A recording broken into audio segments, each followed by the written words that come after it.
सीखा वो क्या सीखा, हमने फ्लेमिंग्स लेफ्ट हैंड रूल सीखा और मोटर पढ़ा। तो हमने अब तक जो पढ़ा उसको हम पहले लिखते हैं।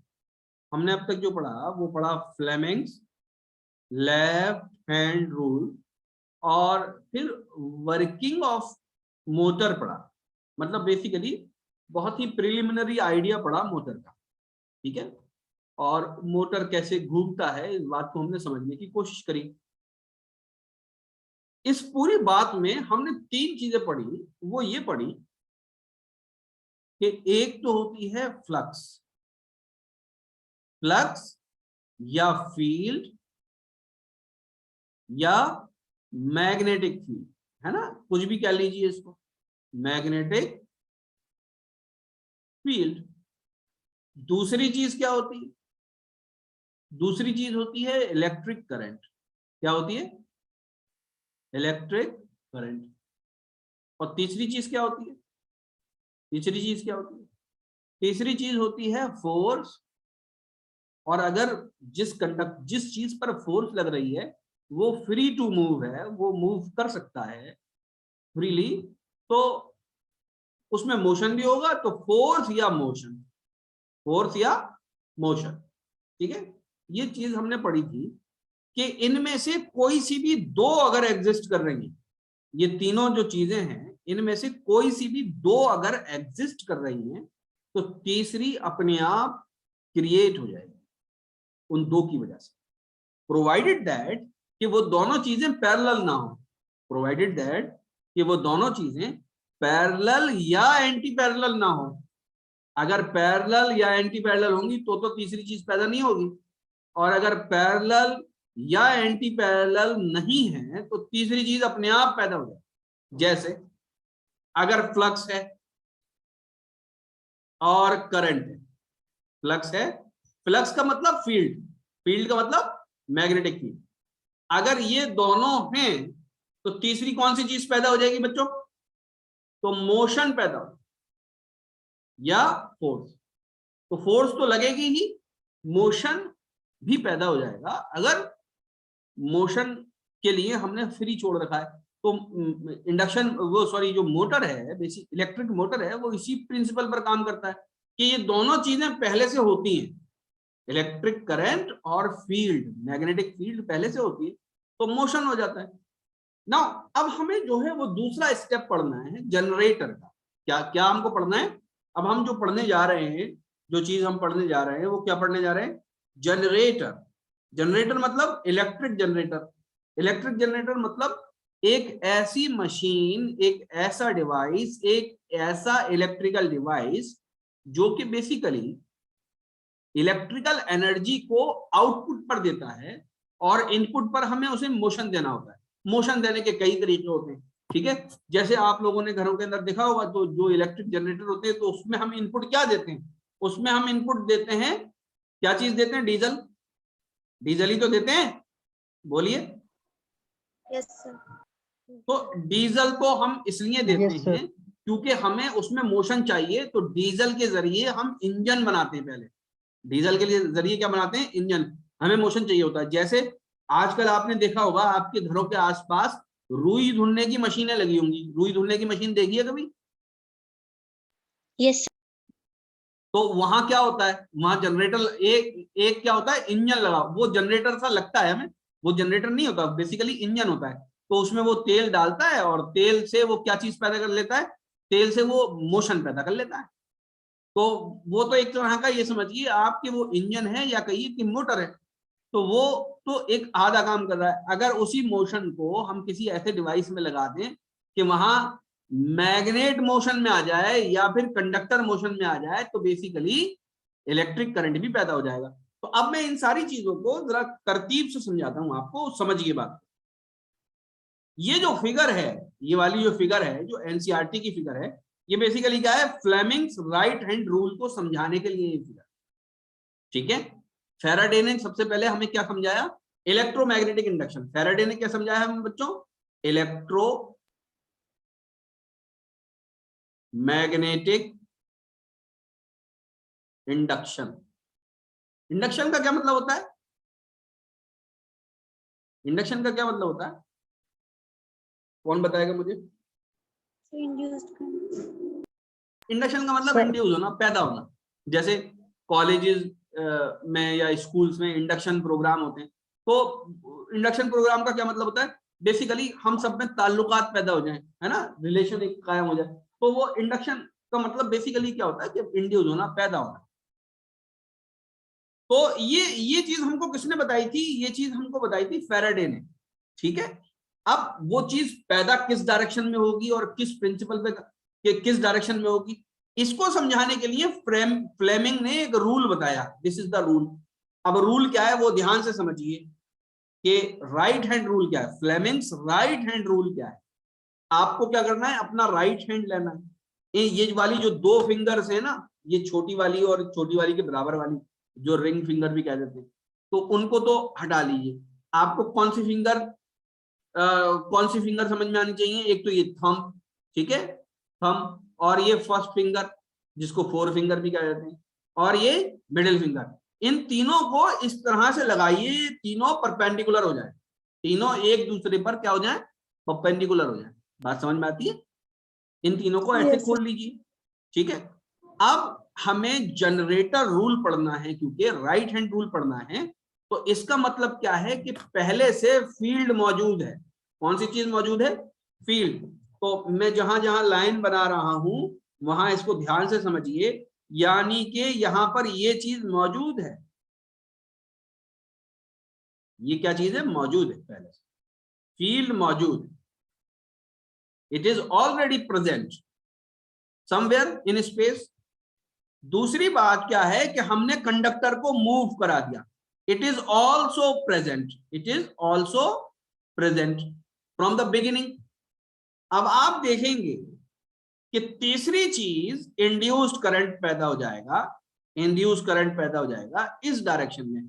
तो ये तीनों के तीनों एक दूसरे पर परपेंडिकुलर होंगे, ये बात याद रखिए, तीनों के तीनों एक दूसरे पर, जैसे ये हमारी फिंगर्स होती हैं ऐसे तीनों के तीनों एक दूसरे पर परपेंडिकुलर होंगे। क्या मेरी बात समझ में आई? बस राइट हैंड रूल में आपको ये बात याद रखनी है कि कौन सी दो चीज पहले से मौजूद होती हैं और कौन सी तीसरी बाद में पैदा होती है। तो बाद में कौन पैदा होगा, जनरेटर के अंदर बाद में क्या मिलती है हमें, बाद में मिलती है इलेक्ट्रिसिटी, यानी कि इलेक्ट्रिक करंट। तो ये बाद में जो मिलती है हमको, ये पहले से पैदा होगा, ये परपेंडिकुलर होगी। बात समझ में आई? अब इसके ऊपर सवाल बनेंगे, सवाल कैसे बनेंगे वो समझ में आएगा। हालांकि देखिए यहाँ पर ये वाली जो फिगर बनी है छोटी सी, ये वाली फिगर को ध्यान से देखिए, इसमें लग नहीं रहा है परपेंडिकुलर है, लेकिन ये परपेंडिकुलर होंगी, ये तीनों की तीनों परपेंडिकुलर होंगी। क्या मेरी बात समझ में आ रही है? इस तरह से समझिए, जैसे आप अपने कमरे के किसी कोने में देखिए, कमरे के कोने में देखेंगे तो आपको तीन लाइन नजर आएंगी, दो तो नीचे नजर आएंगी और एक ऊपर छत पे जाती हुई नजर आएगी, नजर आती है, समझ गए आप लोग? Yes sir. yes, है ना? sir. जैसे जैसे मैं एक बॉक्स दिखाता हूं आपको, एक बॉक्स दिखाता हूं, जैसे फॉर एग्जांपल ये बॉक्स है, ठीक है, ये एक बॉक्स है, तो इसमें देखिए ये आपको तीन लाइन, एक तो ये लाइन नजर आ रही है, एक तो ये लाइन नजर आ रही है, एक ये नजर आ रही है पीछे, और एक ये साइड सामने नजर आ रही है।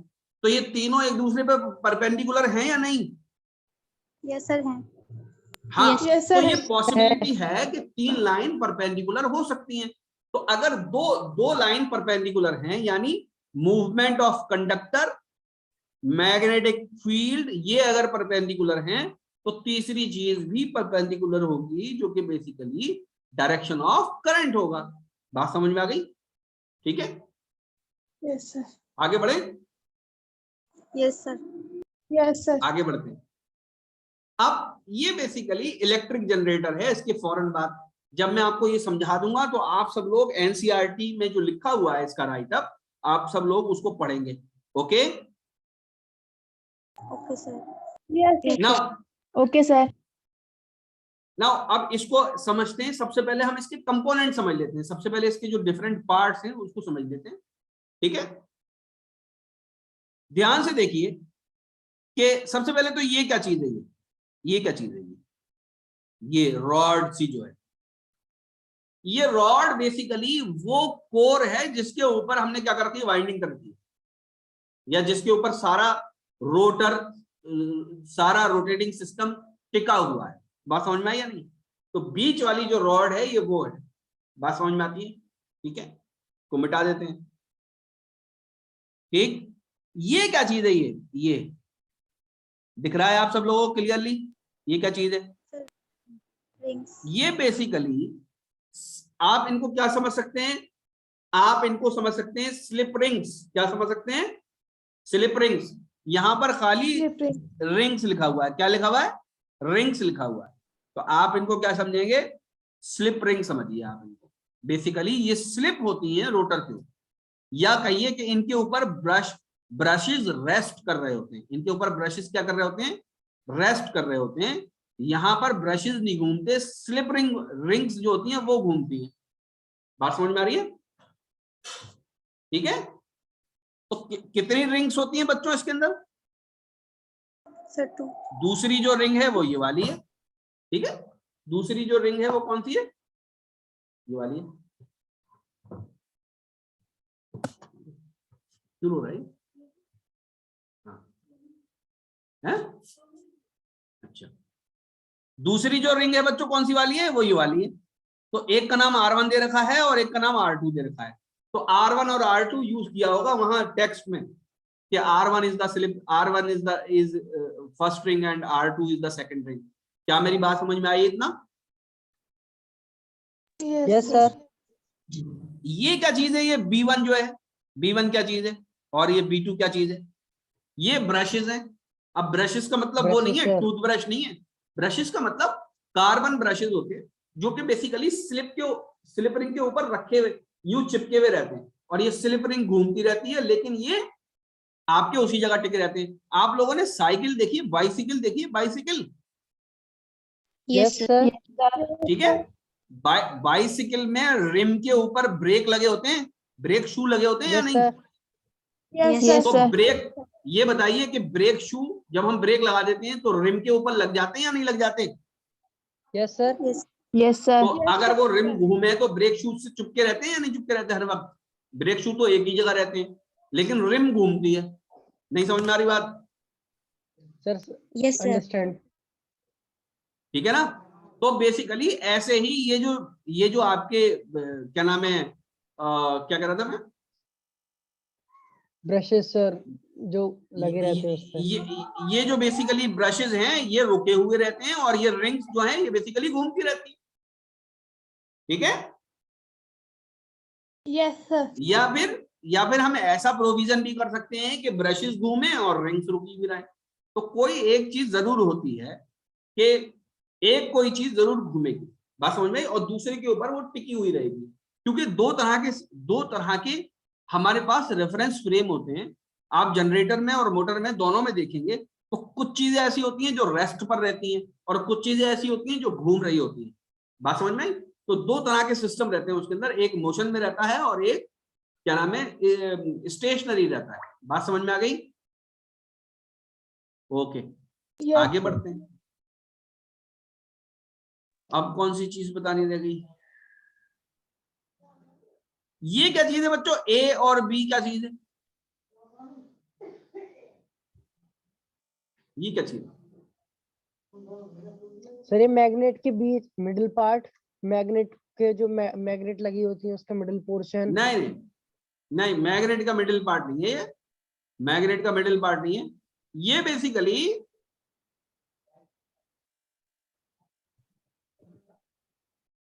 यही तो पूछ रहा हूं मैं, ए बी और ये सी डी, ये बेसिकली क्या है? कौन है बताएगा कोई स्टूडेंट मुझे? क्या है ये बच्चों? पूरी बात बता दी है मैंने पिछले लेक्चर में, फिर भी नहीं बता रहे हैं आप लोग। ए बी और सी डी क्या चीज है? ये ए बी और सी डी क्या चीज है? ये मैग्नेट के बीच में कौन सी चीज रोटेट करेगी?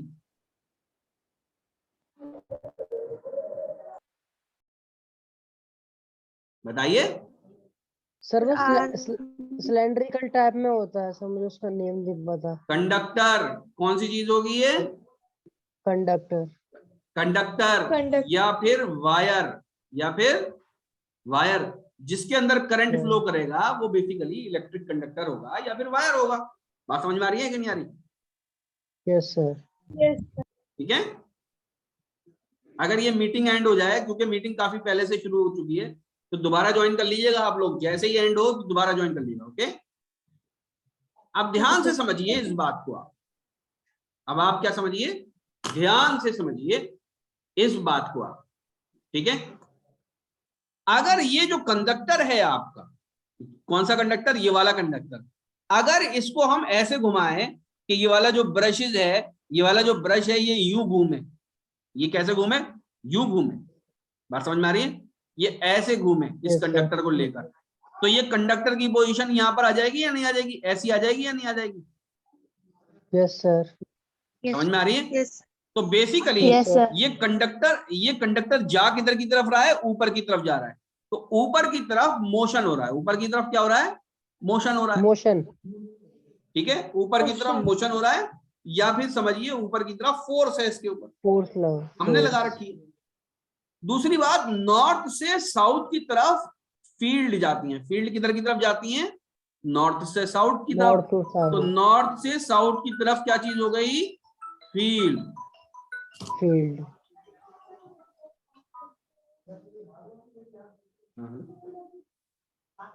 हाँ ठीक, तो दो चीजें पता लग गई बच्चों आपको। एक तो क्या चीज पता लग गया, मोशन, तो राइट हैंड लीजिए और थंब को ऊपर की तरफ कर दीजिए, और फर्स्ट फिंगर को फील्ड की तरफ कर दीजिए। तो ये बताइए मुझे कि इस डायरेक्शन में आपको करंट मिलेगा या नहीं मिलेगा, इस डायरेक्शन में, इस डायरेक्शन में आपको करंट मिलेगा या नहीं मिलेगा? अगर आप Yes. राइट हैंड को इस तरीके से करिए कि मोशन की तरफ थंब और फील्ड की तरफ फर्स्ट फिंगर, तो सेकंड फिंगर आपको डायरेक्शन ऑफ करंट देगी या नहीं? यस सर ठीक है ना? ठीक है बच्चों, समझ में आ रही है बात? Sir Yes, current sir. कैसे देगी? ध्यान से, फिर मैं समझा रहा हूं, दोबारा समझा रहा हूं, ध्यान से सुनिए। देखिए, ऊपर की तरफ मैंने क्या दिया है, मोशन दिया है, इसके अंदर कंडक्टर ऊपर की तरफ जा रहा है। ठीक है, समझ में आ रही बात? Yes sir. और इधर की तरफ क्या चीज है, फील्ड है, फील्ड, इधर की तरफ क्या चीज है, फील्ड है। ठीक है, इधर की तरफ फील्ड है। तो इस डायरेक्शन में, यानी कंडक्टर के इस डायरेक्शन में इलेक्ट्रिक करंट होगा या नहीं, अगर राइट हैंड ऐसे पकड़े तो? यस सर ठीक है, होगा। बात समझ में आ गई? तो ये कंडक्टर का इंड्यूस होना, क्या चीज हो रहा है, कंडक्टर के अंदर, सॉरी, कंडक्टर के अंदर करंट का इंड्यूस होना, इसी को बोलते हैं electro magnetic induction.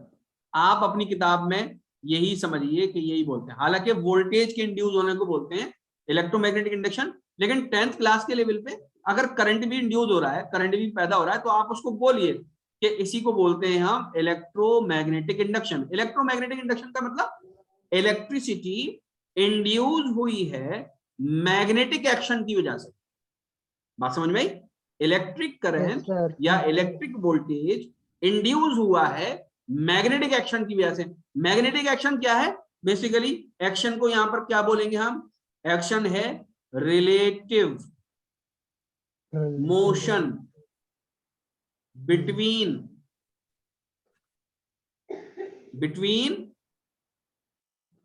Conductor and field.